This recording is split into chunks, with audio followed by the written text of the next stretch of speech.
આશા બેટા, કેમ છે હવે તને? મમ્મી, હવે મને એકદમ સારું છે. આ દવાનો કોર્સ પણ પૂરો થઈ ગયો છે. સરસ, લ્યો, હવે મારી ચિંતા દૂર થઈ ગઈ. હા હો મમ્મી, હવે તો હું ઘરના બધા કામ કરી શકીશ. અને હું શું કહેતી હતી તમને કે હવે મધુને ઘરે પાછી મોકલી દઉં. હા બેટા, પણ આ મધુ કુંવારી છે કે પછી પરણેલી? કેમ મમ્મી એવું પૂછો છો? મધુ તો કુંવારી છે, હજુ એના લગ્ન પણ નથી થયા. તો પછી આ મધુ પ્રેગ્નેન્ટ હોય એવું મને કેમ લાગે છે? શું? પ્રેગ્નેન્ટ હોય એવું? ના ના મમ્મી, મધુના તો હજી લગ્ન પણ બાકી છે. પ્રેગ્નેન્ટ તો ક્યાંથી હોવાની? સારું, હવે છોડે એ વાતને. જો મંદિરે જાઉં છું, તું જાવ ને પછી ઘરના કામ નહીં કરવા મળતી. આરામ કરજે. હા હા મમ્મી, નહીં કરું. સારું, હું જઈ આવું. હા, જય માતાજી. જય માતા.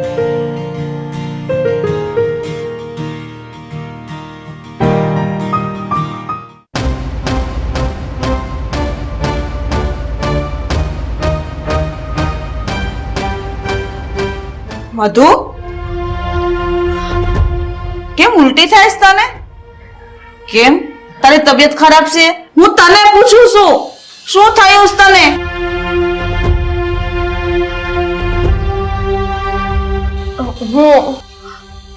હું માં બનવાની છું, રોહનના બાળકની.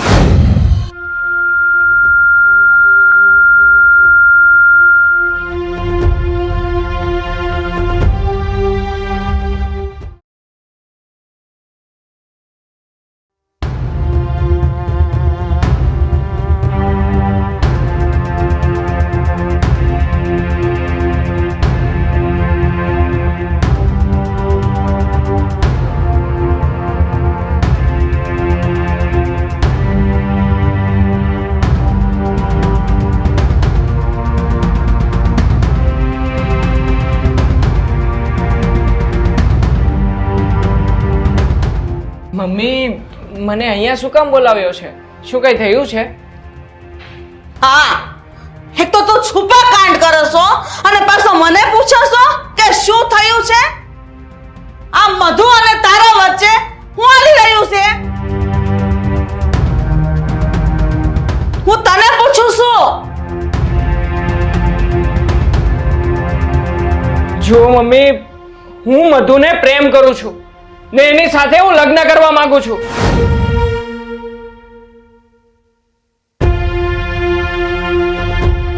આશા બેટા, તું શું બોલે છો? એનું તને ભાન છે? આશા સાથે તારા લગ્ન થઈ ગયા છે અને તું એક કામવાળી સાથે લગ્ન કરવાનું કહેશો? બસ મમ્મી, આશા સાથેના લગ્ન મેં મધુને મેળવવા માટે જ કર્યા હતા, કારણ કે મધુ મને પહેલેથી પસંદ હતી. આવી વાત હતી તો તારે મને પહેલા કેવું જોઈએ ને? તમે લોકો મધુને નહીં સ્વીકારો ને એમ સમજીને જ મેં તમને લોકોને વાત નહોતી કરી, પણ મનોમન તો હું મધુને જ પ્રેમ કરતો હતો.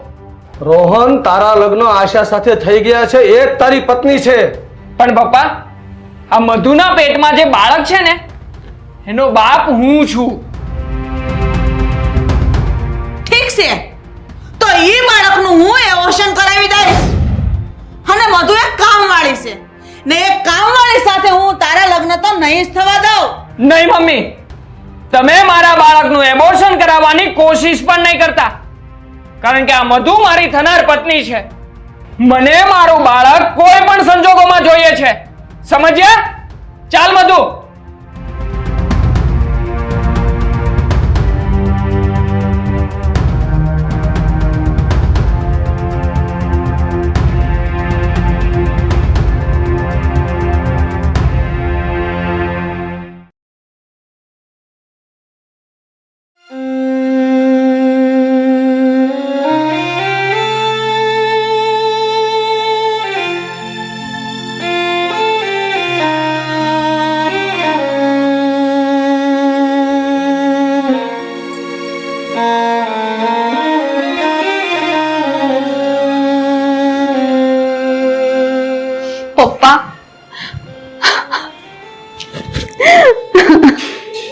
બેટા તું છાની રહી જા, હું આવ્યો છું ને બધું ઠીક કરી દઈશ. પણ પપ્પા આ બધું શું થઈ ગયું? હું બધું જાણું છું બેટા, મને બધા સમાચાર મળી ગયા છે. મધુ અહીંયા આવ.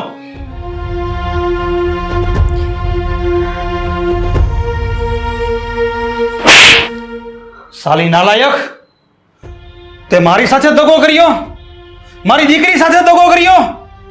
તારા મા બાપને ગયા પછી મેં તને નવી જિંદગી આપી અને તે શું કર્યું? જે થાળીમાં ખાધું એમાં તે છેદ કર્યું. માફ કરજો શેઠ, આમાં મારો કઈ વાંક નથી.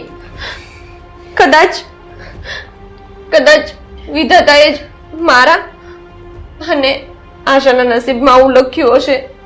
વિધાતાએ કાંઈ નથી લખ્યું, પણ તે જ મારી દીકરીના લેખ ઉપર કાળી મેસ ચોપડી દીધી છે. અરે મારા મોઢા ઉપર તે કાળપ ચોપડી દીધી છે. અરે મને ખબર હોત ને કે તું આવી અહેસાન ફરામોશ છો તો હું તને મારા ઘરમાં આશરો ના આપત, રસ્તે રજળતી મૂકી દીધી હોત મેં તને.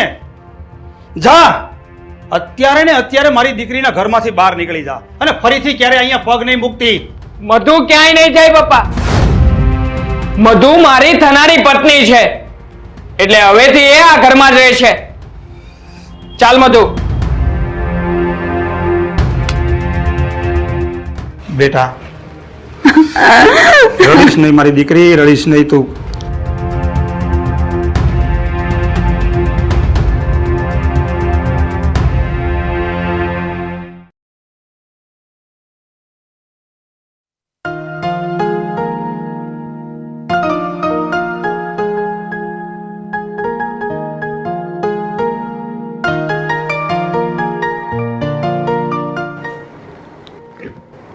આશા,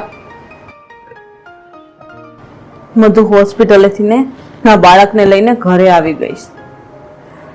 અંદર રૂમમાં હશે.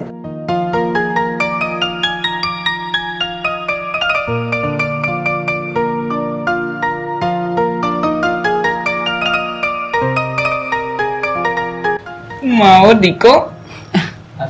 મધુ, આનું મોઢું તો તારા જેવું જ લાગે છે. નહીં હા, આનું મોઢું તો બિલકુલ તમારા જેવું છે. શું તું પણ?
લાવ, આપી દે મને.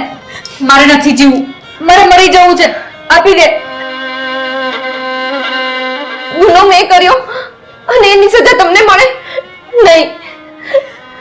જે ઘરમાં મને આશરો મળ્યો એ જ ઘરમાં મેં આગ લગાડી દીધી. જે થાળીમાં મેં ખાધું એમાં જ મેં છેદ કર્યો. બિંદા, મેં તમારી સાથે દ્રોહ કર્યો છે.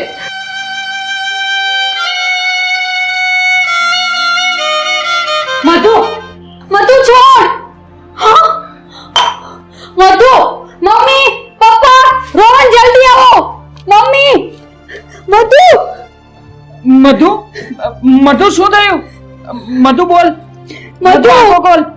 શું થયું આશા? રોહન, મેં મારા ગુનાની સજા જાતે જ ભોગવી લીધી છે. મેં દવા પી લીધી છે. શું? તે દવા પી લીધી? પણ મધુ તે આવું શું કામ કર્યું? મેં જે કર્યું ને એ બરાબર જ કર્યું છે. મારા ગુનાની સજા મને મળવી જ જોઈતી હતી. આશા, મને તારી પાસેથી એક વચન જોઈએ છે, આપીશ ને? હા મધુ, બોલ, શું કહેવું છે તારે? આશા, આશા, તું મારા દીકરાને તારા દીકરાની જેમ રાખીશ ને? એને તું મોટો કરીશ ને? હા મધુ, હું તને વચન આપું છું, તારા દીકરાને હું મારો દીકરો માનીને જ મોટો કરીશ. તું ચિંતા ના કર.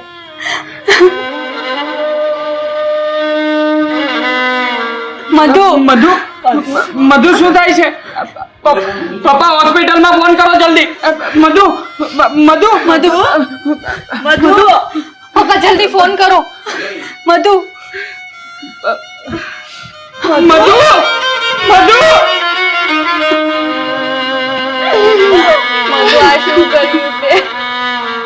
મધુ, તું મને આમ એકલો છોડીને ના જઈ શકે. મધુ, મને એકલો છોડીને ના જઈ શકે. મધુ.